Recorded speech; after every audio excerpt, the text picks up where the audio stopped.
नमस्कार। आप लोग कैसे होंगे? उम्मीद करता हूँ कि आप लोग अच्छे होंगे।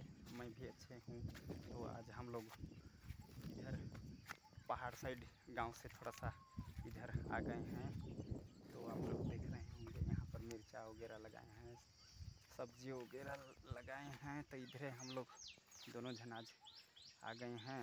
मेरे परिवार को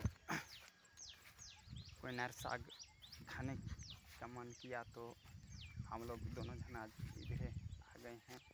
तो दोस्तों, आप लोग वीडियो में बने रहिए। आप सभी को दिखा रहा हूँ यहाँ के नज़ारा।